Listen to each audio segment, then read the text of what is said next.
Welcome to the oldest social and business club in India, the Bengal Club. Set up in 1827 as a meeting place where people from the military, the judiciary, businessmen and professionals of the British Empire gathered together. Independence brought about a change in clientele, but not in character. Professionals, businessmen, people from the service sector, bureaucrats, and academics started rubbing shoulders in the corridors of this hallowed institution. Welcome to the library of the Bengal Club, an institution within an institution. A veritable collection of books, the like of which you're unlikely to find anywhere else in the city, and indeed in this country. Recordings by famous speakers who have spoken here in the library, and a collection of books on any subject that you may want to look for. Books by Nobel laureates, books by Bengal Club members, books on political science, philosophy, ethics and morality, food and drinks, sports and culture. Mention the subject and it's available here. There is also a small Wi-Fi corner where you can browse the internet in peace.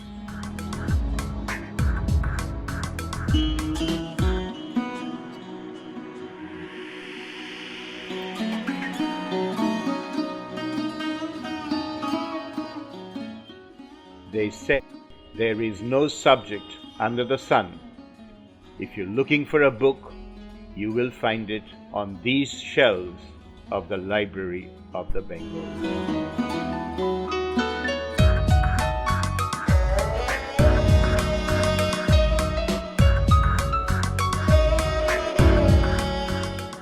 Envy the books, enjoy the collection, but above all, celebrate in the ambience of this wonderful library, the Library of the Bengal Club. Welcome to see the other famous individuals who have launched their books on this site. And recordings of that book launch are also available in this library. Welcome to the Library of the Bengal Club. On behalf of the Library Subcommittee, welcome to this program.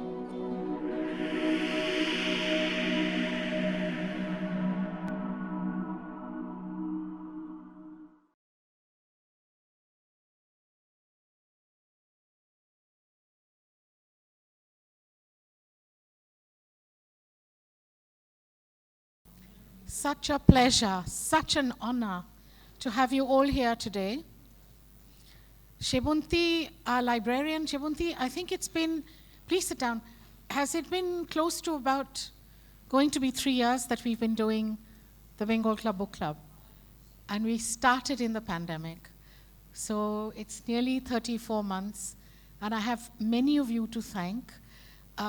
Literally my comrade at arms, Professor Choitali Moitro, Anusuya Pal, Anju Munshi, and of course, my best critic and best friend, or worst friend, Dr. Harish Mehta.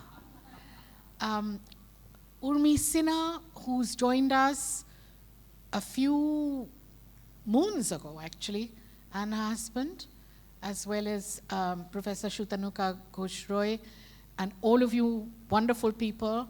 My great pride and joy that I have a University of Calcutta standing student who was my right hand at Loreto College for many years while she did her master's, Raka Mukherjee. So before she wings her way to Manchester University for a PhD program, we are thrilled that she is here with us today.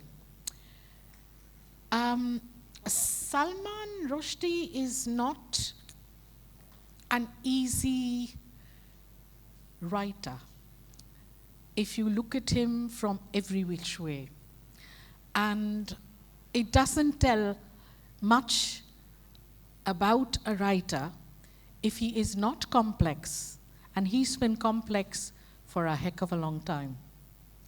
Whether it's the way that he has propounded the idea of being on the margin, he's been doubly diasporic, from Bombay to England, from England to America, and then the world.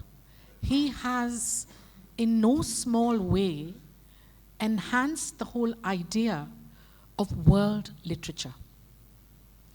In a very modest story that I have to tell you, the real person who I think will delight us as a storyteller is Harish today, because Harish has spent time helping him in Bombay many decades ago, before he wrote Shame. More about that later. But my memory of meeting Rushdie was when he just came out with the book which Professor Moitro would remember, Fury. And Fury was about the bombing of the World Trade Centers.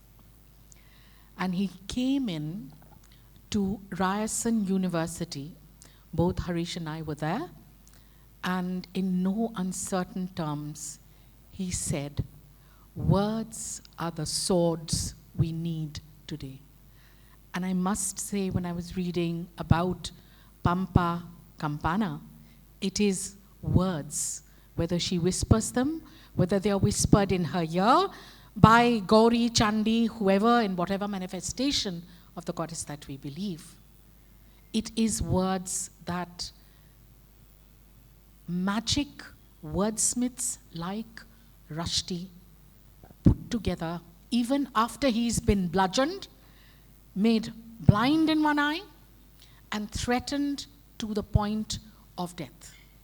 So that is my introduction to Rushdie as one of our living authors, and God bless him for many more decades, so we have many more books, for being able to put the voice of the unheard onto the page. My first introduction to Hampi and the Vijayanagar Empire was not through visiting, although I have no memory. I believe at the age of 6, my parents had taken me to Hampi. I have zilch memory. But what I do remember, Mr. Gurudas, if we can have the first slide, dear.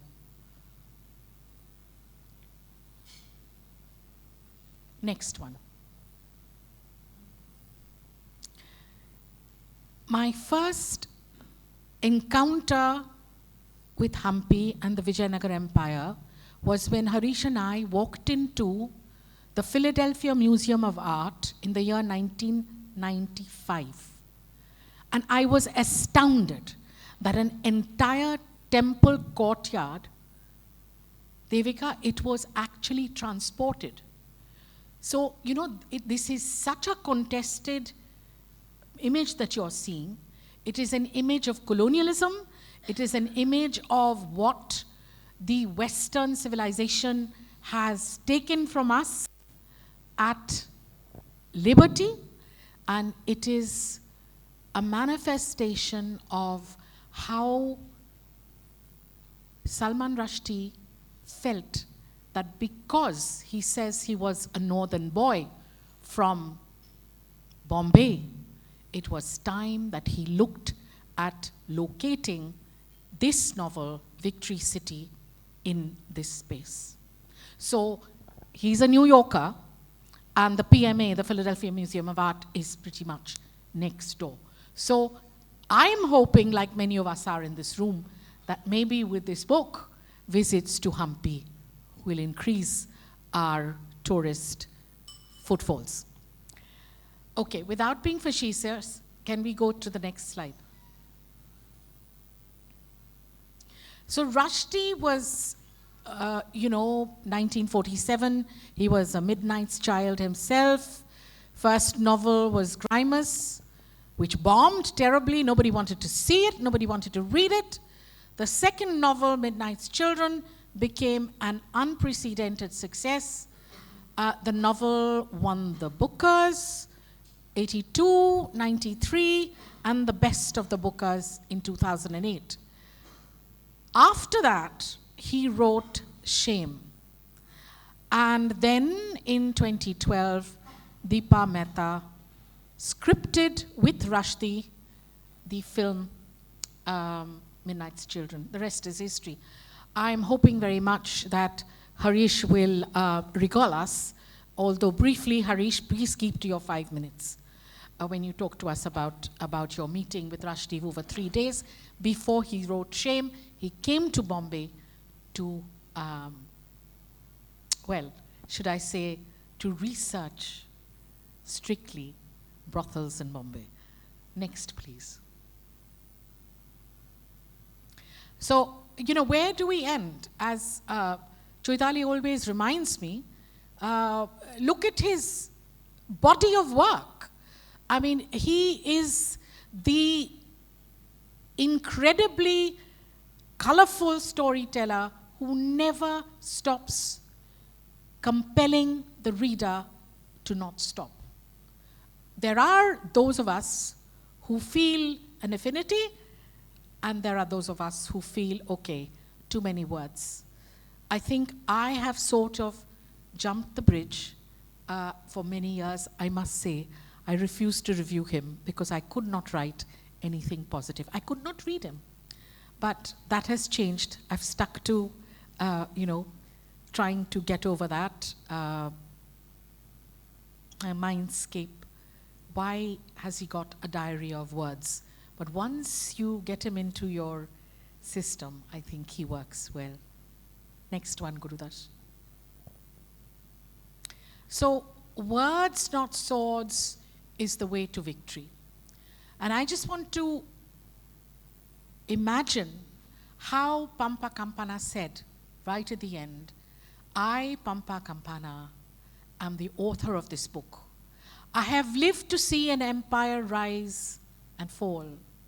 How are they remembered now? These kings, these queens, they exist now only in words. I myself am nothing now. All that remains in this city of words. Words are the only victors. Next slide. Now, Shame, the book, resonates when you read Victory City, because Shame is a thinly fictionalized, fantasized version of Pakistani history.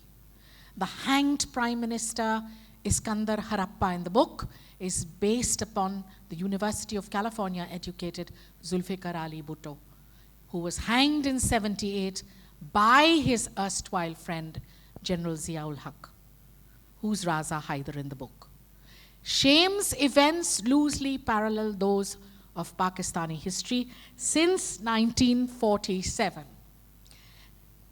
Fast forward to the book that we're looking at today, with our lens from the feminist side, from the colonial side, from the Marxist side, and you will find that this novel, Victory City, in some ways is a secular historicization of current India through the mouths of characters of India of the Vijayanagar Empire. Why is it important to remember that Rushdie has always got an agenda?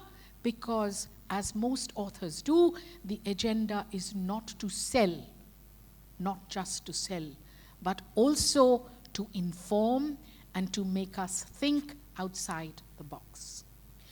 When individuals come unstuck, what is the best thing about migrant peoples and seceded nations?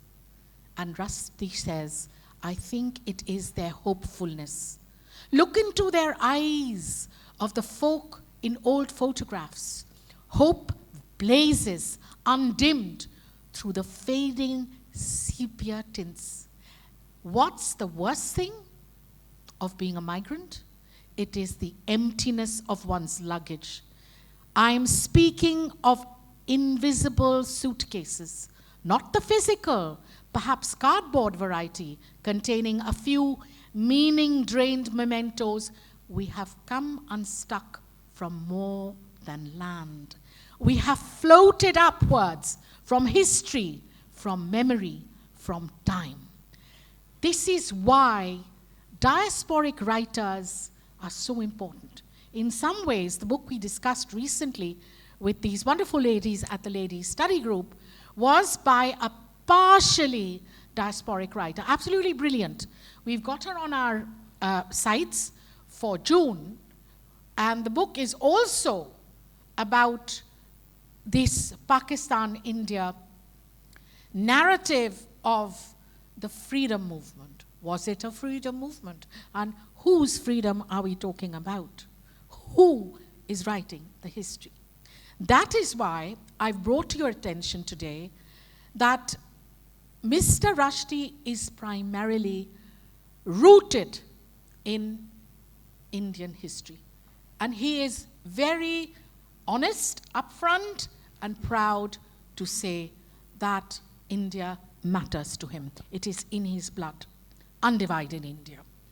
Anis Villa was gifted to him by his father way back on his 21st birthday in Himachal Pradesh. He's been there, he's tried very hard to make this some sort of a resort, a thinking place for writers, but it's not worked out. Next one, please.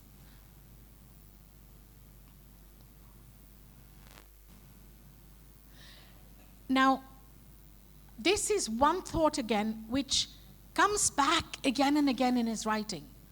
As an expatriate, he says, expatriates are haunted by a sense of loss. Some urge to reclaim, to look back, but if we do look back, we must do so in the knowledge which gives rise to profound uncertainties. A physical alienation from that land we left behind almost inevitably means that we will not be capable of reclaiming precisely the thing that was lost. That we will, in short, only be able to create fictions, not actual cities or villages.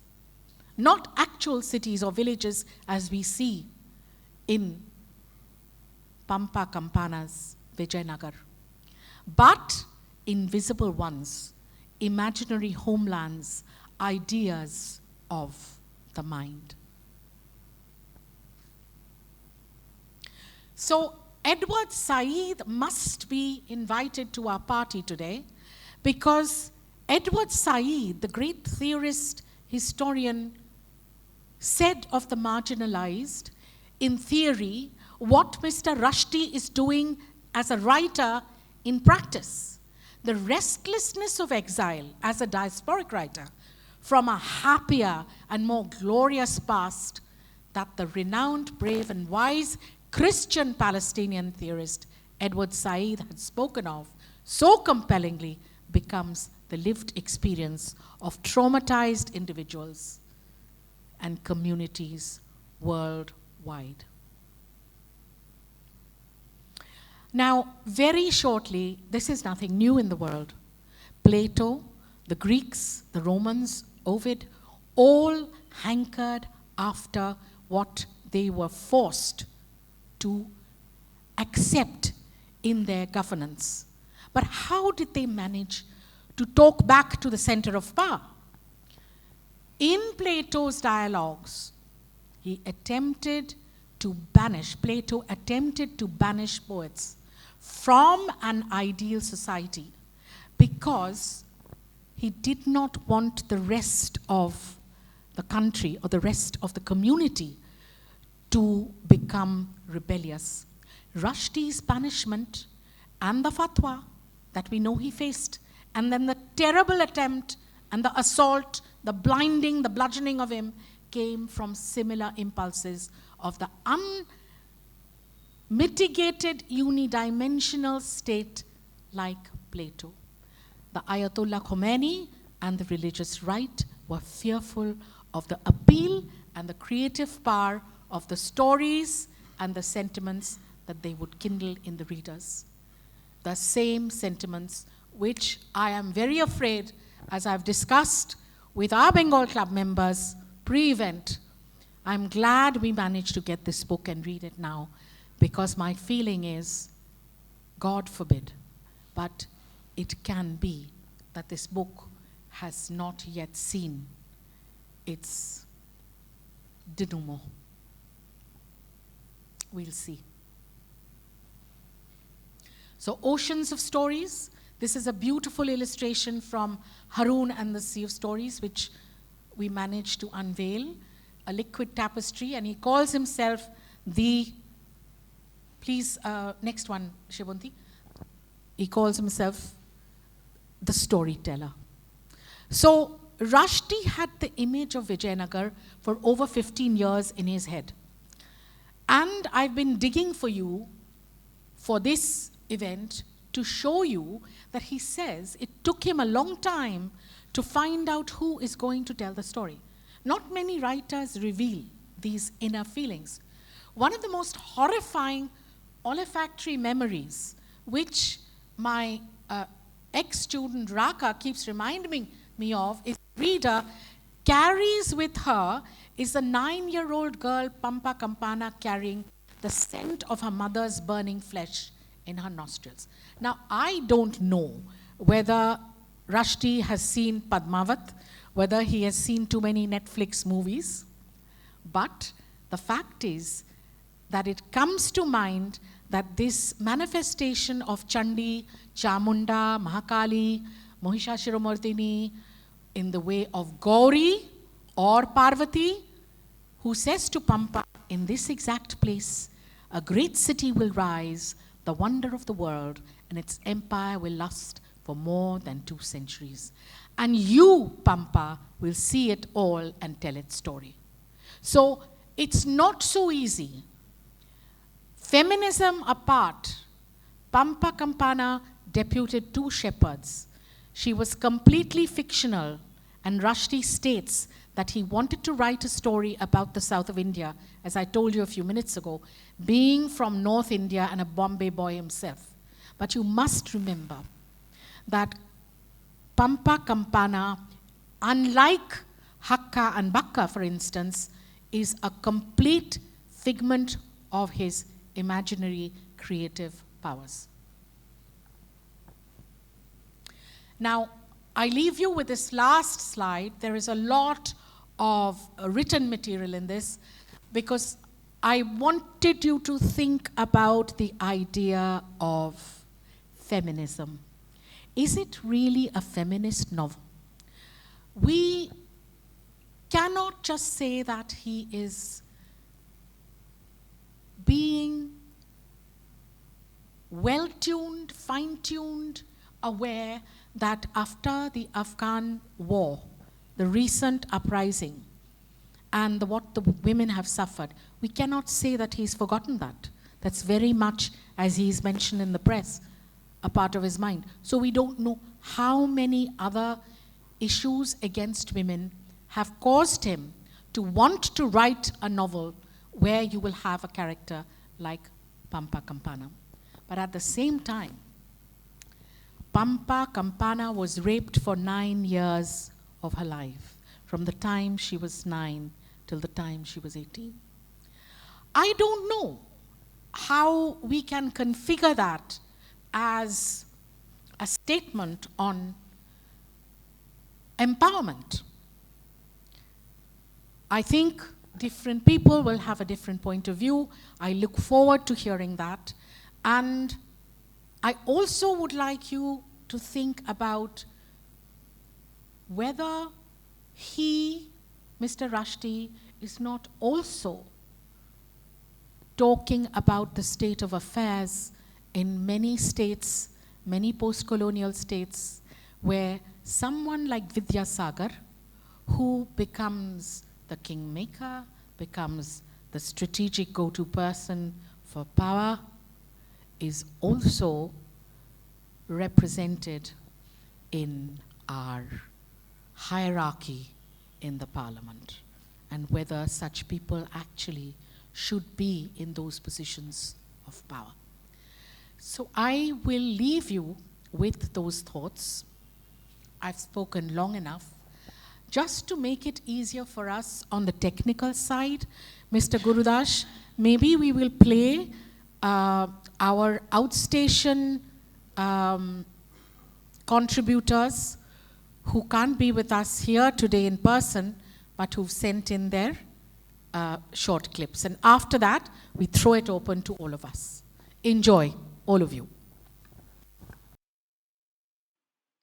A very good evening to everyone at the book club meeting today. I have greatly enjoyed participating in these monthly meetings over the past 2 years from Bangalore, and sometimes even from other locations around the world. And I know how amazing it was to ride out the COVID lockdowns in the company of friends and fellow club members. I was delighted to get my teeth into the latest book from Salman Rushdie, especially coming so soon after his brush with the dark side last year. I am the humble author, Rushdie says with sleight of hand. Neither a scholar nor a poet, but merely a spinner of yarns. To begin with, it was so satisfying to relive the mastery of his words and images, his use of magical reality entwined around a very firm historical base, and the use of an invented epic literary tale with obvious echoes of the writings of the Mahabharata and the Ramayana made for a great ride.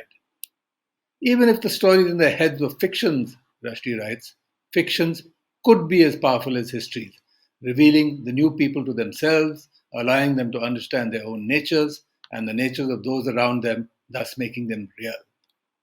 The beginning and the foretold end present arresting images of the masked Sati, and then a cruel cutting out of the author's eyes at the climax make for striking images.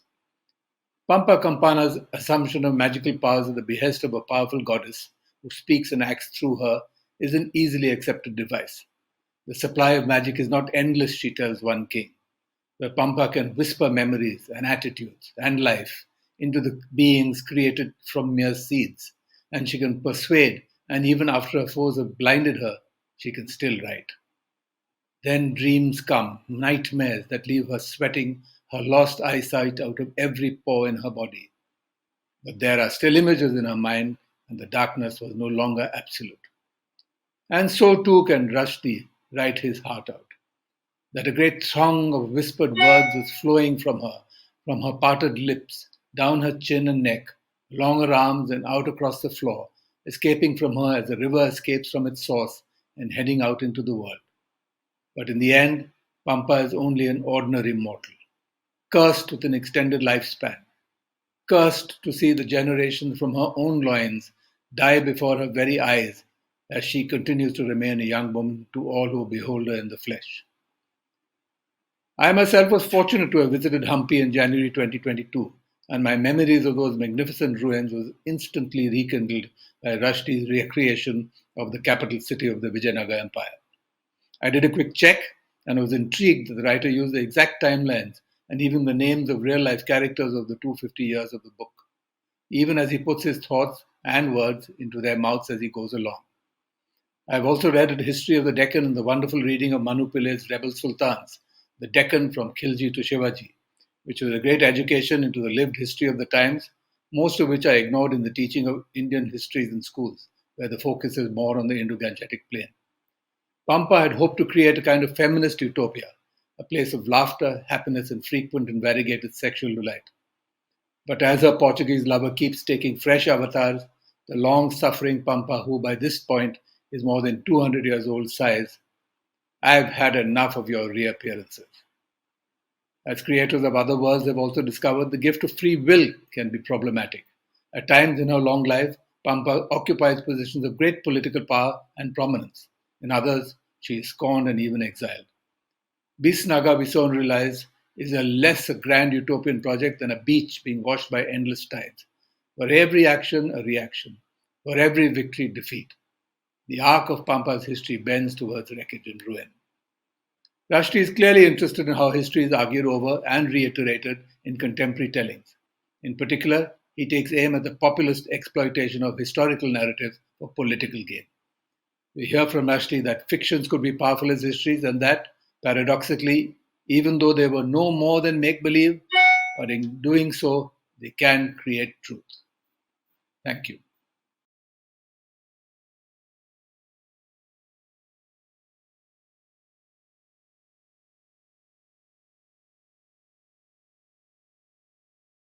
Hello, viewers, and thank you, Julie, for giving me this opportunity to share my thoughts about Victory City. Now, it's such an epic that I don't think you can do it in 3 minutes, because there's so much to it in terms of the time span, the geographies that are covered, the characters that are there. In fact, Pampa Campana herself is so fascinating that we can talk about her for hours. But I'm trying to summarize what I felt, just the main points. So, okay, Victory City relies on the history of the Vijayanagar Empire, but obviously it's not limited by it. There is a intersectionality of history and myth, statecraft and metaphysics, and a lot of magic thrown in, which demands a suspension of disbelief. But Rushdie makes it all very convincing and tells us, as the narrator, that, quote, "Was this poetry a fable like so many others?"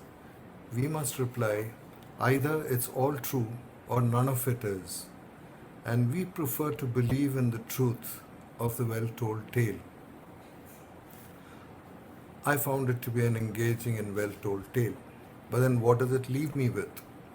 Firstly, the story pushes and explores gender equality, compelling us to think whether it can exist free of the trappings and bindings of patriarchy.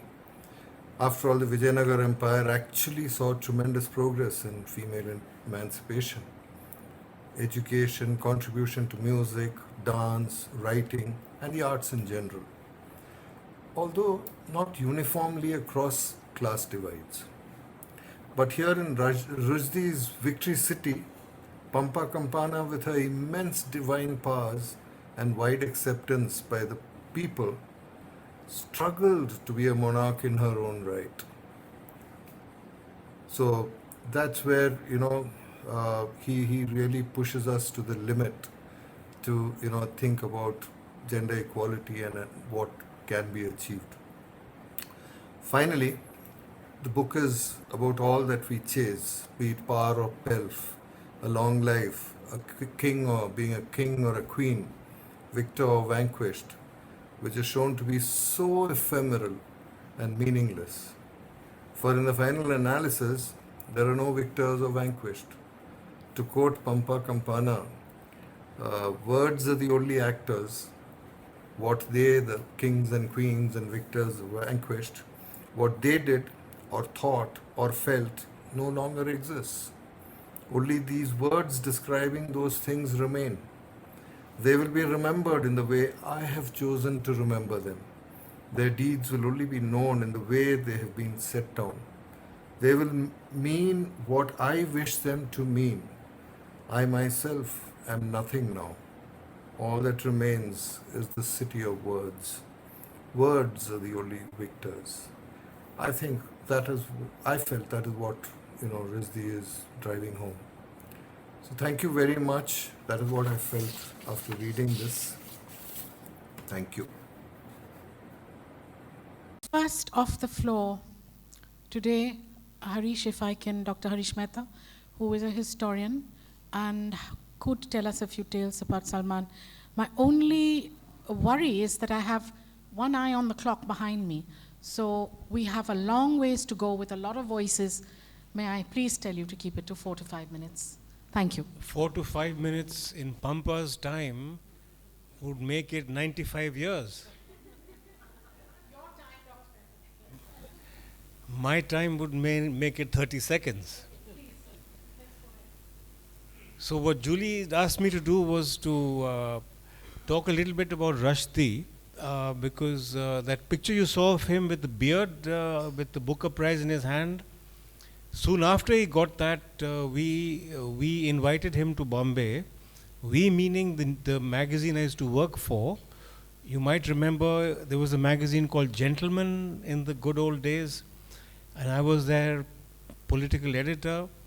Minaz Merchant was the editor-in-chief, and David Davidar, who moved to Penguin and with Aleph, was then my colleague. He was the literary editor. So the three of us decided to call him and make him Gentleman of the Year, having won the Midnight's Children Booker Prize. So 4 of us went in a rickety old ambassador car to receive him at Bombay Sahar Airport one morning. We'd financed him his ticket. I think we flew him economy class. We couldn't afford to bring him business class, and he came. So we met this man. He was wearing carpenter's trousers with pockets. He had a beard, long hair. I think all of us had beards. We were all in our 20s.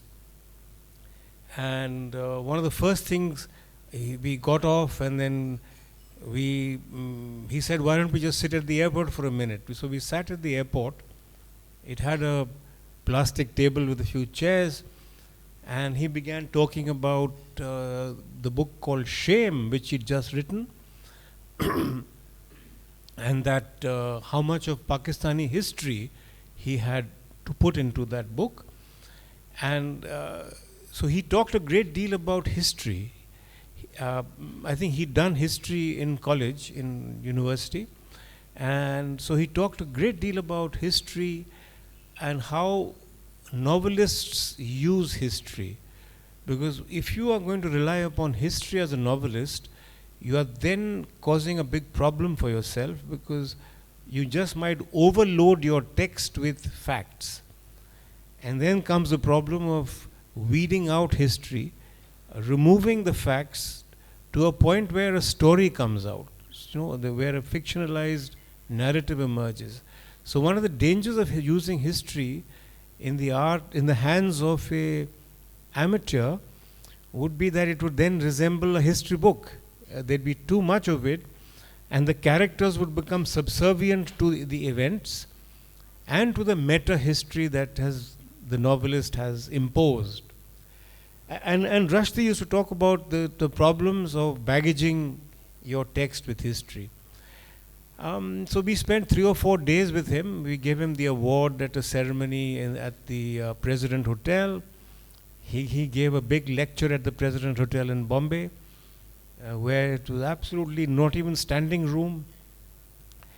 We had a couple of parties for him at the Bombay Gymkhana Club, and one at the editor's house, and then he wanted to be shown the red light area. So we got, there were 4 or 5 of us. Rushdie wanted to leave that party, and there was Rushdie, there was David, myself, there was Saeed Mirza, the filmmaker, and there was this gentleman who had been a producer for Richard Attenborough's Gandhi, whose name I can't remember, but Indian gentleman with a white beard. You can Google his name, but I can't remember. So he drove us to the red light area, which we had never seen. Rushdie wanted to see it for his sociological research. He wanted to see what it looked like. So we entered one of these numbered houses. We walked up the stairs, and then it was absolutely chaos. There was some woman dancing. There were gaddis around, on the periphery of the room. We were told to sit. We sat down. Suddenly, some chap appeared with steel glasses full of beer. So the moment we saw the beer and those glasses, we got scared. We didn't know what it was, whether there was disease in them. And Rushdie said he'd seen enough. And we got up and we left. And that's how the evening ended. But to come to this book, and I'm sure that he carried those pieces of what he saw of that red light area, he carried it into his text in some of his books, where in the Satanic Verses especially, where he does have long passages on brothels. I'm sure he has used it. So my take on this book that we are doing today is Victory City. So now this book is all about history. At the top of it all, it's the history of Vijayanagar, which he has taken liberties with and completely fictionalized it. But as a historian, he has assembled a set of archives. He has assembled a set of journals from where he draws upon, each of which is a fiction, a piece of fiction. It's a lie. So the meta history that he set, you got the Vijayanagar Empire history, then you got Rushdie, who sees himself as an outsider. He says right in the beginning, he says this present author, which refers to himself, is now referring to the history by the principal journal writer of the book is Pampa Campana. So the principal text that he is using is a fictionalized history of the area by a fictionalized woman called Pampa Campana, who is telling a fictionalized story set against the truthful meta-history of the Vijayanagar Empire. So Rushdie has not only used Pampa Campana, but he's used a set of other journals by a number of other fictionalized historians, in inverted commas. One of them is a parrot. A parrot, literally the green fellows who are up in the trees. So there is a parrot they meet in the jungle when Pampa Campana finds herself in exile. And the parrot says, he begins to talk. From now on, the parrot parroted, Bisnagar will be ruled by faith, not magic. And he goes on. This is a place with a history. It is not the invention of a witch. We, meaning the parrots, will rewrite the history of Bisnagar to write the witch out of it. And her witch daughters too. So there is the present novelist Rushdie. His second source is this parrot, who has told the history from the jungle. This is history from the ground up, the little people talking, not Winston Churchill's versions anymore. It's histories from below, and really histories from above, because these parrots can fly. The other journal he uses is of a Portuguese businessman, horse trader, buccaneer, entrepreneur called Niccolo di Vieri. Niccolo di Vieri is also writing a journal now and then. And in his journal, Niccolo di Vieri has accounts which Rushdie, as the present author, disputes. So he, again, the present author, re-injects himself into the text to dispute Niccolo di Vieri's version. So he says here, as always in this retelling, this is Rushdie talking, we rely primarily on Pampa Campana's work, but the journal of an Italian traveler, Niccolo di Vieri, who visited Bisnagar in Krishna Devaraya's time, has also come to light. So somewhere on page 196, we suddenly realize there is one more journal that our historian Rushdie is using, and that is the same Vieri who called himself Signor Rimbalzo, Mr. Bounce, because for much of his life he bounced from place to place. So between Signor Rimbalzo and Mr. Bounce, they provide 7 different narratives of how Krishna Deva became king. 7 narratives. There are a lot of sources and they're all fake. But this is what fiction does. Vieri's tales are more bloodthirsty than Pampa Campana's, which may tell us more about the yarn spinners than about the historical event. So, Vieri goes on. So this is another source that he uses. There is one more source that he uses, which is Tirumalamba Devi. This is none other than one of the women he marries towards the end of the book from a neighboring southern state. she is not a historian, but she is copying down. She is the note taker who takes notes on behalf of Pampa Campana. So there's another version. What she wrote down, was it true? Did she write from memory? Did she make spelling mistakes? Could she even write properly? The famous Ibn Battuta, the itinerant historian, makes a cameo appearance and a cameo exit. Rushdie introduces Ibn Battuta pretty early in the text, probably on page 77, telling us that before Hakka could enter Madurai in triumph, Ibn Battuta made his escape, thinking it wiser for the foreign spouse of a member of the vanquished to leave the scene. But Rushdie then tells us that, since there's no mention of the Bisnaga Empire in Battuta's celebrated travel journals, we may allow him to leave these pages without further comment. Obviously, it's conjecture whether Battuta was around or not. And Rushdie tells us that he may not actually have been around, nor was his so-called wife, who happened to be in Bisnaga. The two other sources we find he uses are the Ramayana and the Mahabharata. There might be a couple of other Indian texts which I have missed out.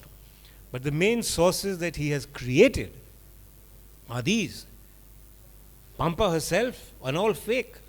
The parrot, Niccolo di Vieri, Tirulamba Devi, Ibn Battuta, who rules himself out. So, based on these sources,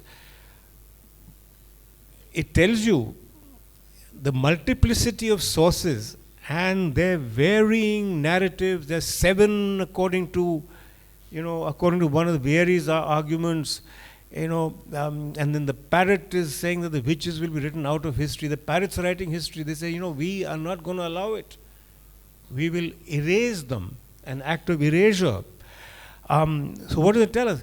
It tells us of the fickleness of history, of the taintedness of historical documents, the unreliability of the historical narrative, the great temple of where historians visit, the archive, the National Archives of India or the National Archives of the United States, may contain meticulously filed documents, but how many of them are actually true and who's written them? In many of them you'll find in the colonial archives, the colonialists will use abusive language to describe Indians. For example, some of the documents about India, they refer to troublemakers such as freedom fighters as badmashes. Some British majors and captains in their reports say that 25 badmashes appeared at the crossing of Hastings and Chowringhee. Now, when a document is describing freedom fighters as badmashes, can the entire document be trusted? You can see the doctoring happening after that. They might inflate the number of dead, and they were, the American invasion of Kuwait, and the flimsy pretext of the invasion of Iraq, the weapons of mass destruction, and the volumes of documents that they came up with which to lie with, really points a finger towards what historians have to play with. So when I was doing my training as a historian, they always said, of course we respect the archive, we go there, but we go there and read against the grain. They used to always tell us, read the documents against the grain. So when I'm sitting in Maryland at the American National Archives in NARA, Rocket Records Administration, I'm trying to read these documents against the grain, and they're funny because some of them are patently lies. You can see it in hindsight how terrific they are. So for a historian like Rushdie, to have fun with documents, this is it. This is what he's doing. He's having a ball of a time, twisting and playing and contorting with historical documents. Thank you. Thank you, Harish. Lots to chew on and think about. Dr. Choitali Moitro, Professor Moitro, looking greatly forward to your roundup.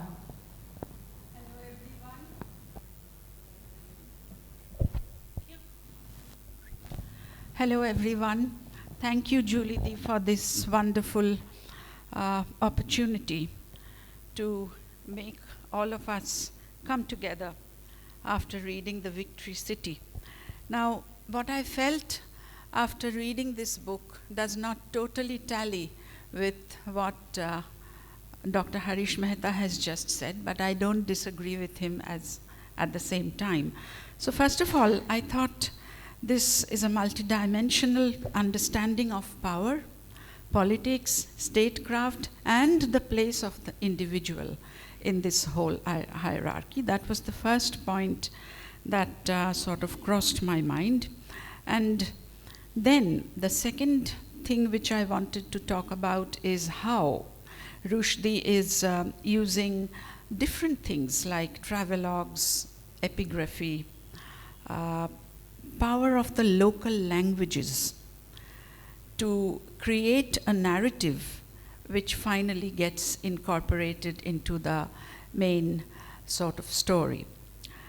And then, regarding history, I would like to sort of say that almost all the novels which has caught up our minds, many of our minds, I'm sure, like The Ground Beneath Our Feet, The Moor's Last Sigh, very recently The Enchantress of Florence, Shame, of course, Julie Dee said, all rely to a great extent on history.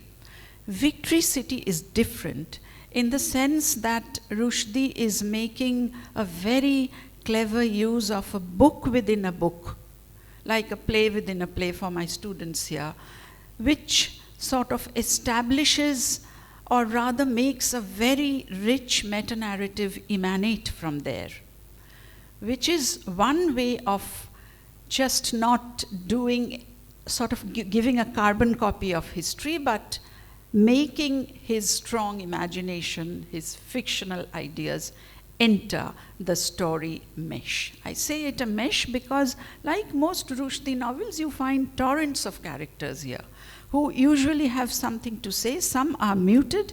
And finally, I don't think any of us talking over here can avoid Pampa Campana's presence, but I did feel that with Pampa Campana, Rushdie is not just genderizing or not muting any gender. He is using the presence of Pampa Campana to create the world of magical realism, which hides in the wings of it very, very powerful words like irony, like suffering, like anger, like jealousy, like virtue, and many more. 3 minutes is definitely not enough, Julie Dee.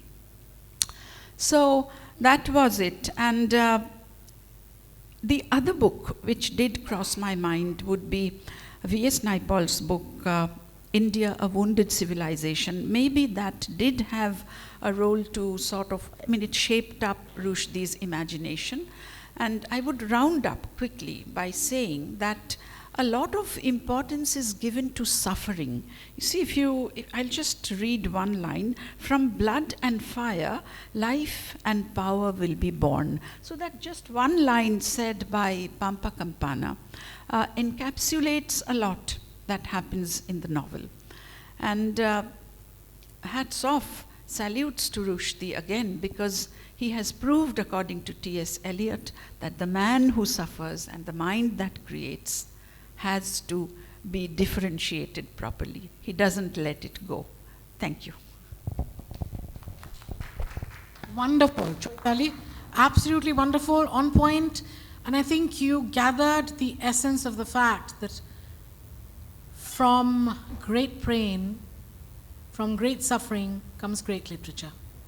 And despite the marrying of magic and realism, I think Rushdie manages, in his own very unique way, to establish the human condition is about sadness, and yet we must see the glimmer of hope. Thank you for that. Anushuya, will you go first, and then Anju? Anushuya Paul, who has been a very loyal reader, voracious reader, deals with the human mind and is an astrologer. Thank you, Julie, and thank you so much for choosing this book, because had you not, I don't know whether I would have even read it, and I am so glad I did. So I'll jump straight into my take on the book, and a lot has been said, and I do agree and understand where Harish is coming from, and of course Chaitali with her insight gave a very deep view into the whole narrative. I'll talk primarily about what I found interesting about Pampa Campana, the person. So we've talked so much about her attempt at making a feminist utopia out of the place. And perhaps it was an effort at establishing her identity, because we have to understand that she was raped from the time she was 9 years old by someone who was meant to protect her. And that would have obviously left a very deep impact on her, because she behaves very strangely at certain times in her life, which defy any kind of reason. Once you are manifesting a city through seeds, and you're putting dreams and personalities into humans, so you have that great ability to create. And then you are a mother of 3 daughters and a mother of 3 sons. But it doesn't take her a minute to strike a blow at the future of 3 very young sons and exile them to Ceylon, Lanka as it was called, all because she was paranoid about how to secure her children, her daughters. So on the one side, she is embittered by her mother's abandoning of her when she was 9 years old to walk into the fire. And here she is abandoning her own 3 sons who were born of her, in preference of her 3 daughters who were older and more mature by then. So I think as a parent, this was a bit of a paradox, because on the one side she is blaming her mother, but she is doing it 3 times more with her own children. And perhaps there was this misandry in her, which took birth in her because of the way she was abused when she was a kid. And it manifested in the way she was very, very callous in her, she had no empathy for Hakka and his feelings when she was dallying with Domingo Nunes on the side and having children from him, all the while being married to Hakka. I mean, it was very, very refined selfishness and total absence of any kind of, empathy for the person who is her consort. And that selfishness to her motive of survival, to pursuing her dream, it was a little controversial that she could manifest people. She could take a cowherd and make him a king, but why not become the ruler of the place yourself when you're manifesting everything? So there we realized that the powers of patriarchy were so strong that even all her magic and capabilities couldn't weather that down for her to become the ruler, which she so desired. But interestingly, later in life, I mean, her journey of 247 years, encapsulating it in 3 minutes is a little hard, Julie. But the funny part that I had to stop to think about was this overemphasis on the arts evolving the erotica and having it manifested all around. Somewhere I think she was trying for validation of her own extra sexual energy and wanting to make it very much in your face kind of thing, to make it acceptable that she was a little more energetic than most women. And she continues to be this way even when she's past 200, and so there is something to be said about her endocrine system. And anyway, So, so we find, the complexities pushed upon her by this pedophile protector from her childhood. And, what I find is interesting is the way she keeps reinventing herself. And her spirit for survival and the journey it makes her take.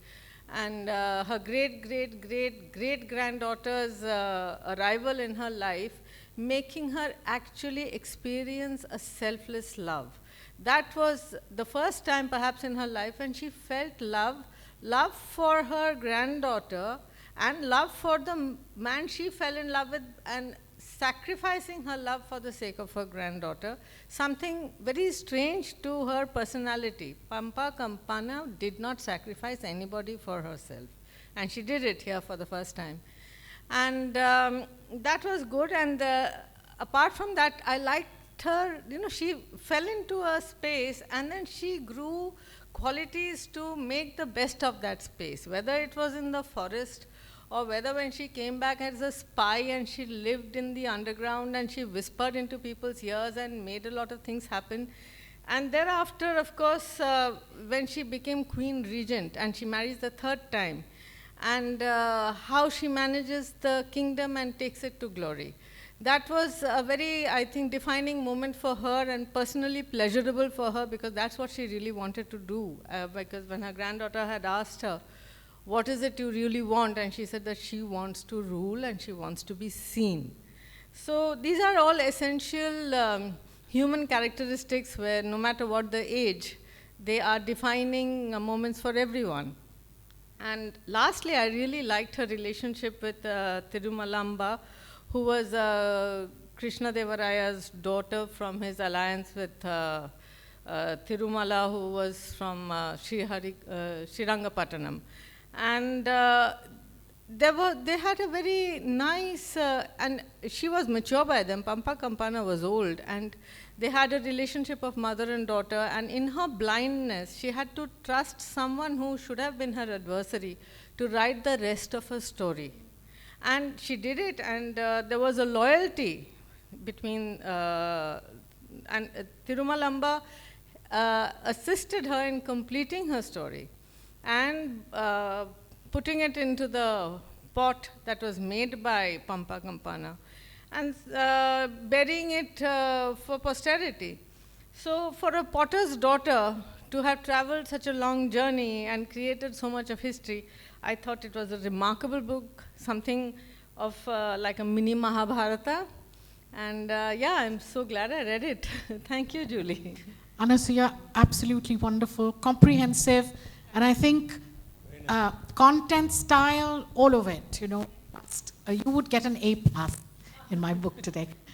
Anju Munjal was a very devoted reader, and Anju always has another point of view, thinks outside the box, so looking forward. Anju, go ahead. Thank you so much, Julie, and thanks everybody else who spoke before me. Chaitali, your take was very different. Anu, I quite enjoyed your interpretation of Pampa Campana's sexuality and her endocrinal system. It was highly enjoyable. Thank you so much.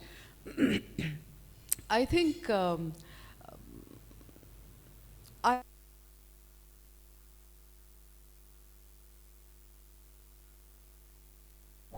I couldn't help thinking that Victory City was a very deliberate and a very intelligent take on the socio-political climate. A very, very obvious dig at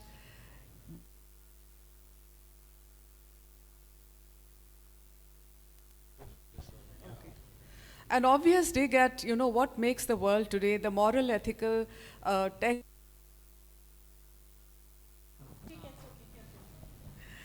of what comprises the, thank you.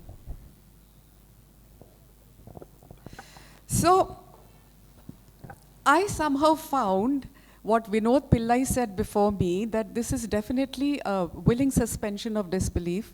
What is being written by the great author has layers and layers and layers of meaning, and one by one, when you lift the layers, you actually reach the core of the truth. And when you do that, there is a very triumphant feeling. You take time to uncover the what is not so obvious, and once you reach there, it's a great moment. When the civilizations begin, it's all very simple. Every new thing has a very simple and a noble beginning. With time, the novelty erodes, it disappears, and in comes what the book talks about. You know, there are different elements which come in. I'll just quote the lines. The seeds are sprouting. He sees a shining cosmopolis with florets, with butchers, tailors, wine merchants, and babies born. So this is the civilization, which is a plain crystal clear sheet, and with time, with like different kinds of problems which happen, there is vulnerability which comes in, there is violence, there is illness, there is class wars, and there are other things which Salman Rushdie very cleverly points at by different kinds of metaphors. I think each conflict, whether it's in mind or body, has a kind of a symbol. It has a metaphor, which I thought it was. And then all the society degenerates into violence, into gun wars, as it was mentioned, and also into mistrust and greed. The author's style, as very well known to all of us, is exaggeration, irony, and satire. And with that, he wants to bring forward the element of deceit and greed which a human being has, and mostly associated with wealth and prosperity. So when the cowherds become palace dwellers, their first reaction is, can we behave like gods now? I think the quote is, it says that now we are gods and now we stay in the palaces. So it is a very hard-hitting critique by the author on the condition of a human mind, on the way the human values are looked at, and the constant agony of a human being to balance personality with prosperity. There is a war which always happens as to which side of the line should he be walking, and very seldom there is a kind of a balance which is drawn. So that is a hard-hitting language of satire which the author uses. There is a subtle interplay of normal human conditions, like progeny, procreation, fearful living, which actually becomes a little overwhelming, when Pampa says that there is, it's a life of fiction. Life is a fiction or something. And also, can I ever come out of it, quote, unquote, how will I live and can I come out of it, unquote. There is a kind of a poignancy, there's a kind of a human helplessness which is at play. And that I found was very touching. On a larger level, there is industrialization, there is consumerism, and I think the time is less, otherwise I had various quotes to support that. The author's cynicism and humor, I think, is very entertaining, very enjoyable. And Pampa, I also thought, was a gender crusader when she talks about the girl's right to succeed to a throne, which by itself was a very big thing to talk about. There is an element of philosophy, like I said before, life is a fiction, and also the Jai Parajay line, which talks about victory and defeat, which I think is the crux of the whole storytelling, that what goes up must come down. Each regime, each empire has a beginning and an end. It comes up, it is born, it gets into a regenerative mode, and finally it's time for it to regress and to perish. That is the take home from the book for me, and thank you so much. Thank you, Anshu. Once again, I'm reminded of that one line which we use so often. Pampa Campana blooms wherever she is planted. So with that idea, I turn the lights on to Raka Mukherjee, hopefully will either disagree or agree with me or give her own spiel on whether Salman Rushdie is actually a feminist or is actually cocking a snook at feminism. Okay, Raka, go for it. Thank you so much, ma'am. Good evening, everyone. Victory City, the book actually made me feel very, conflicted about how I would perceive Pampa Campana as a person. But before I get into the crux of my argument, why I think the feminism portrayed in this book is actually not acting against patriarchy, but as an obverse of it. It is almost a matriarchy. And there are problems that arise from a matriarchy. But before that, I'll just read one line. For the rest of her life, Pampa Campana, who shared a name with the river on whose banks all this happened, would carry the scent of her mother's burning flesh in her nostrils.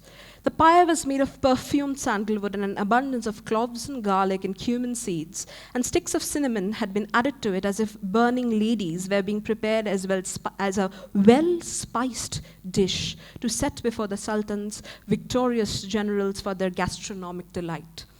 Now, why this line is delightful for me is because I've been looking into the problems of women and food, and how women are often at the crux of being consumed. And the act of Jauhar here reminded me of a very modern comparison with Daenerys Targaryen of Game of Thrones, where fire and blood is bringing up an entire civilization.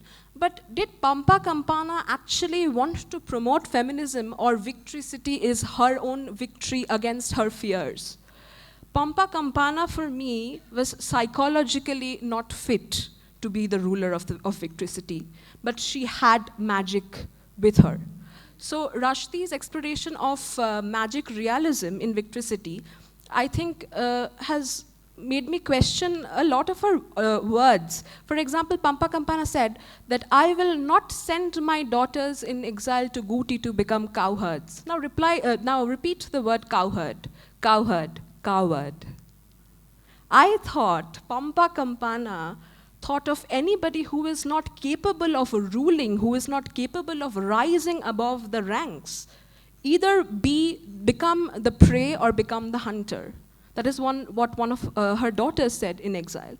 So I think the entire idea was the main crux of what feminism is gets lost because we try to take an eye for an eye. Patriarchy and the violence, physical, mental, and the abuse Pampa Campana went through was gruesome. But the way she treated the disciples, her followers, was also gruesome. She was, if I may say, a sadist at certain points of time. And the way she talked to her Portuguese lover and said, you are going to die day after tomorrow, so I cannot express my love with you and I cannot be with you. And at the same time, she's trying to protect the 3 daughters. I think because they were daughters. We have known of many men being biased towards their son, many families wanting sons and sons as a lineage. But we know that Pampa Campana here was biased towards her daughters. So how is it better? I am thinking of Derrida, and when he says, I think Victory City is the aporia. Aporia being the center point. So patriarchy is just being replaced with matriarchy. It's the lesser evil, if I might say, for Pampa Campana, of course. And one interesting thing about names, Pampa Campana's name derived from the banks of the river. A river is supposed to nourish. A river is supposed to be the bedrock of a civilization. And Pampa Campana said, because my mother abandoned me as she walked into Jauhar, I will become a mother. But don't you think this is dehumanizing a woman? Is a woman only worth if she is a ruler, if she is a queen or a mother? What if a woman cannot become a mother? does she not rise above ranks then? Why is it that the role of the deity, the divine, the mother being brought into play? Why? And I think one interesting fact about the note taker, I still can't pronounce her name properly. I think Pampa Campana, when she became blind, just like Milton had his Paradise Lost got written by someone else, I think the note taker might have, at the end of Victory City, we see Pampa Campana does become human. She is capable of love. What if that was the note taker's take and not what Pampa Campana was saying, as Harish sir said, because we don't know what's true. So I think Victory City is actually leaves a lot to us as readers to understand, whether it's feminist texts or whether it's just the magic of, if I may dare to say, sarcasm in Rushdie's brilliance of writing. Thank you so much. Very unique, as expected from Raka. But I must say that I cannot resist mentioning my favorite theorist, Roland Barthes.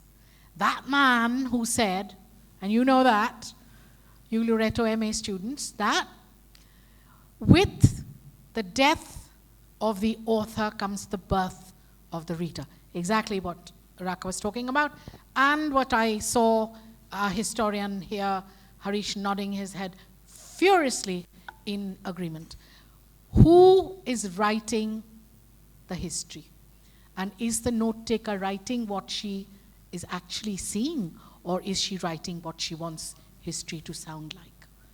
Very, very lethal points here. So, Urmi, I know it's pushing the point with you, but Urmi is a scientist and she's very much a part of the book club. So before I open the floor, it would be very nice to hear your voice. I'll make it very brief. Can you hear me? I'll make it very brief. I found that, I've read a previous book of Rushdie also. Everywhere, the way he is actually giving his fictional imagination, I think, is very unique, I find. And, the fact that, he could come out with Pampa Campana's, life of 250 years almost, it's like 2 centuries and a half. And, in that place, one of the places, she said that, I am having my, I am not growing old, but, the people whom I am getting married to, they are growing old. And, maybe I am tougher than the men who are around. And that is something actually I found very unique, because we had seen a movie where, it was on the opposite side, the guy was actually becoming younger. And, what is the impact of that? And here, in 250 years, when Pampa Campana is actually growing, remaining young, and the people with whom she is actually leading her life, they are growing older, and she finds the next generation, then she suddenly feels that it's a curse. Why is it that, I am not growing older, and what am I going to deal with it? But it's also, in a very unique way, he has actually shown 2.5 centuries of what has been her life, and what all she has seen, how it has gone, the ups and downs. So that is something I found was a very innovative way which Rushdie has come out with. Thank you. Thank you so much. Thank you. Kumkum Tabriwal always has a very deep insight. What would you like to say about this novel, Kumkum?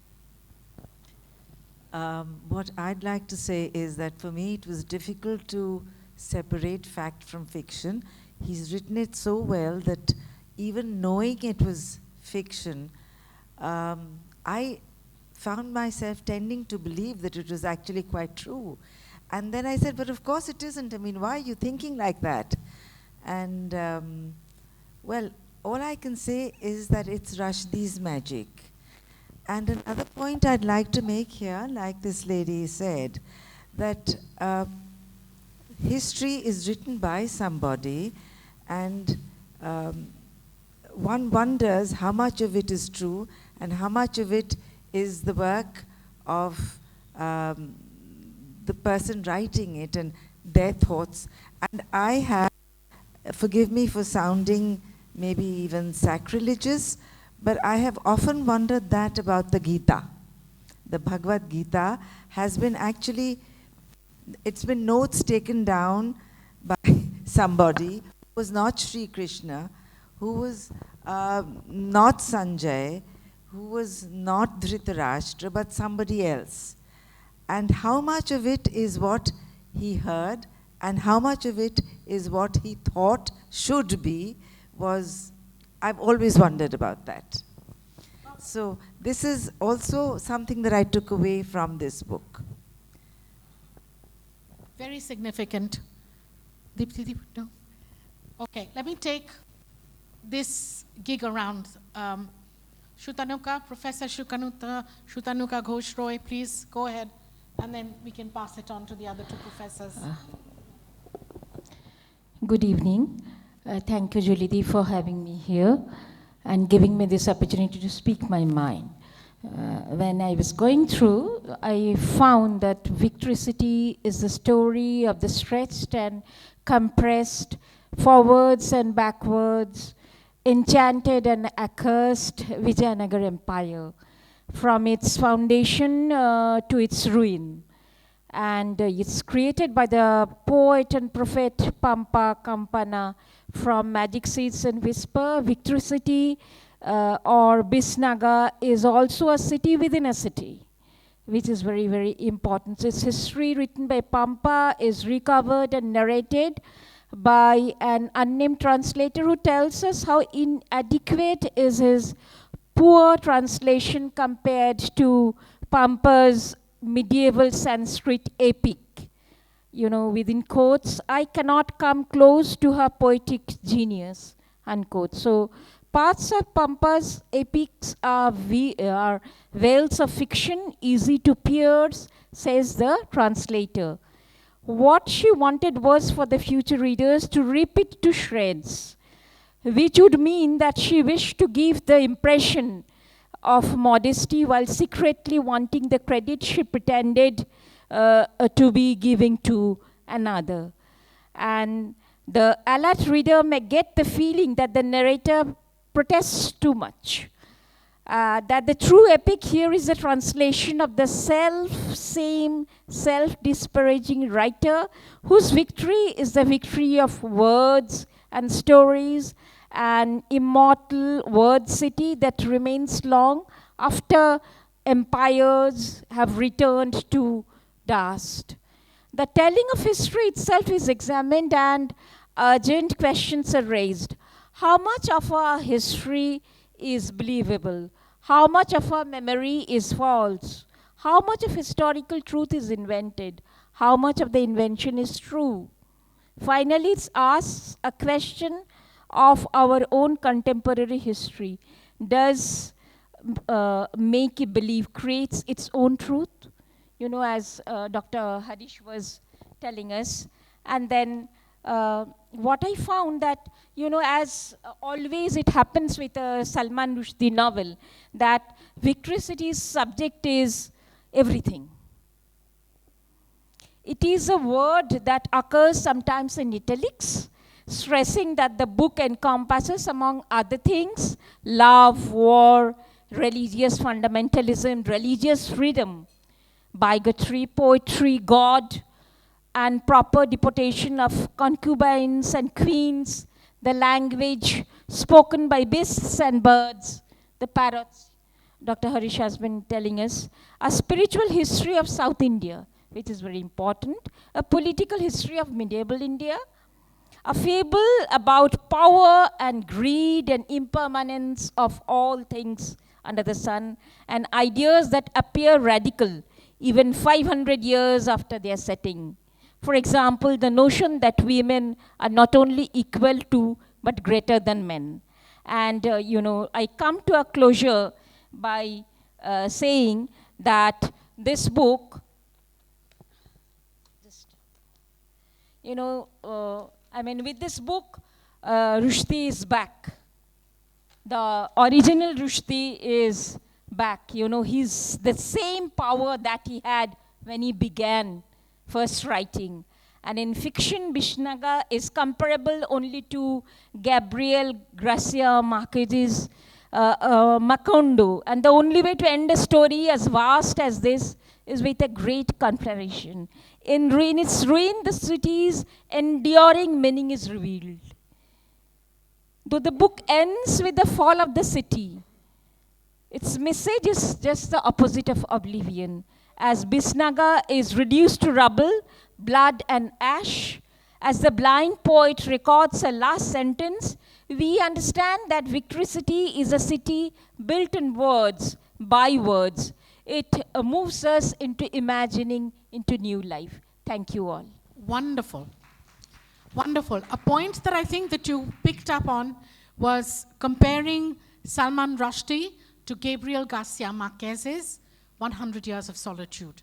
And nothing could be closer than that. Just before we came into this room, Harish and I were discussing Macondo and how Macondo was really the inspiration, perhaps, for Rushdie locating his story in Vijayanagar.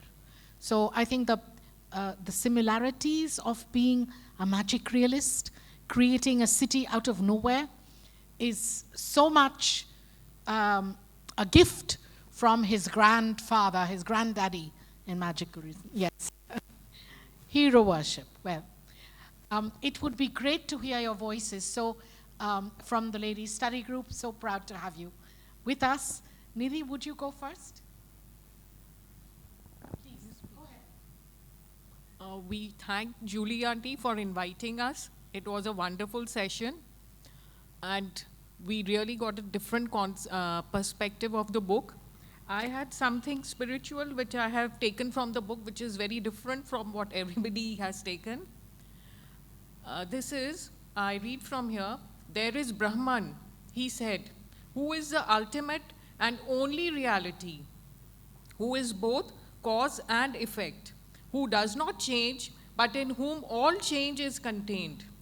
And there is Atman, which is in everything that lives, which is the only true thing in everything that lives, which is in fact the only thing that lives, and which is 101% the same as Brahman, identical, same to same. Everything else is illusion, space, time, power, love, place, home, music, beauty, prayer, illusion. There are only the two which are one. Thank you.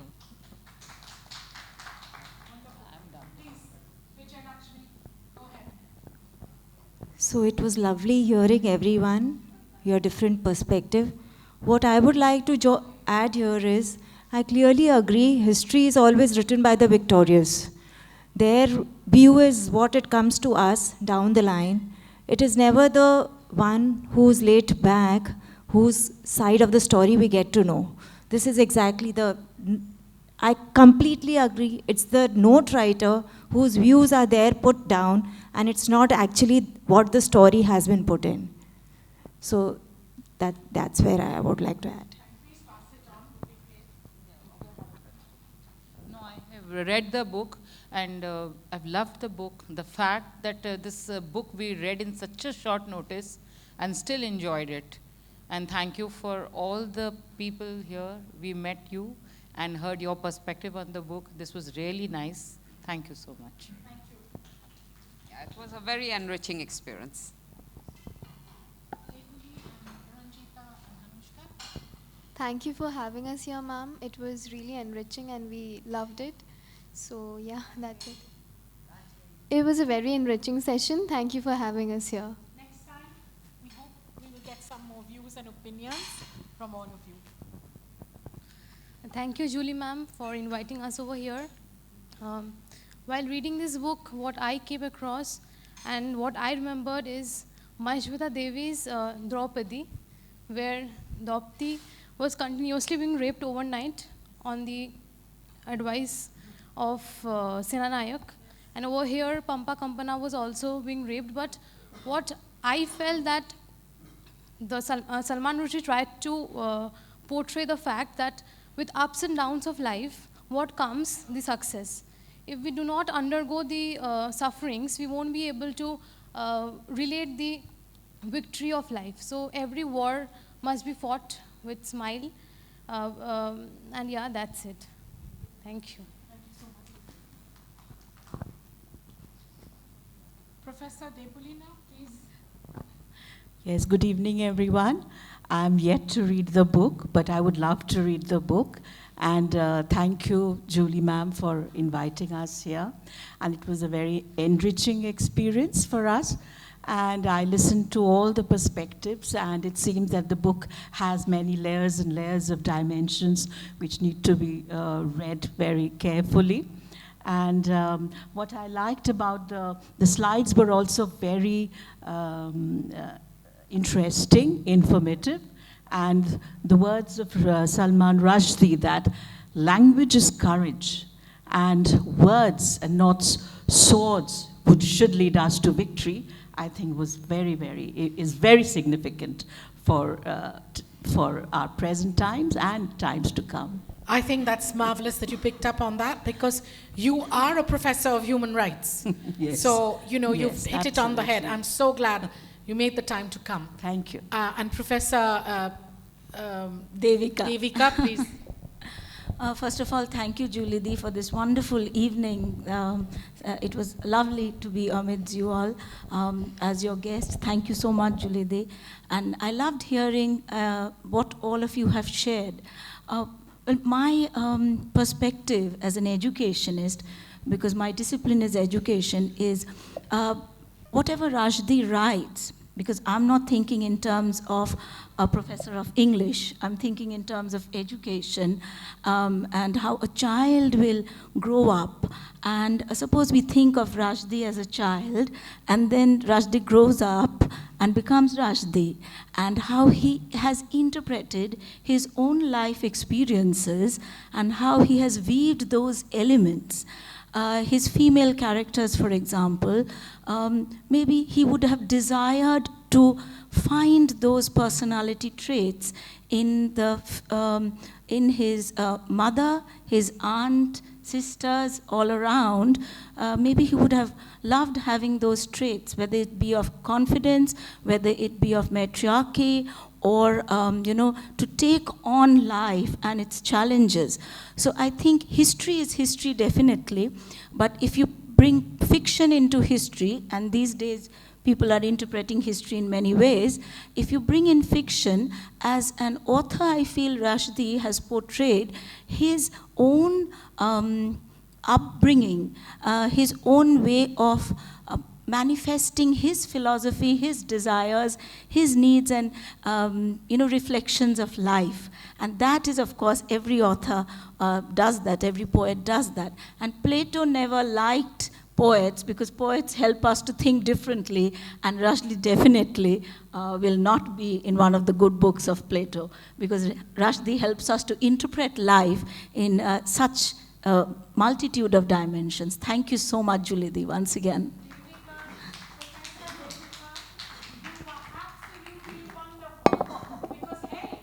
Talking, I was thinking, my goodness, he was so courageous. He married 5 times. Give Rushdie a hand for being the brave man that he is, that he writes such wonderful stuff, despite going through a fatwa and all that he has gone through. Truly, one of the greatest in our lifetime. I think we're very lucky that we are living in these times, right? So if there is any other opinion on Rushdie, we would love to hear it. Any last word on it? I have one person I'm waiting for, and that is Farah Khatun. She's from the media, stalwart, is a very voracious reader and appreciator of good literature, sometimes bad too. What can we do? That's our profession. Good evening, everybody. I'm so sorry I have been distracted all this time because we've been releasing pages and I've been in the middle of one. But yes, it's always an experience, like, coming here and listening to different facets of every author, and Rushdie, obviously. I think if I would have read that book in the confines of my room, I wouldn't have got these kinds of views there. So amazing. Thank you, everybody, and thank you, Julie. Thank you, really, really thank you for being here.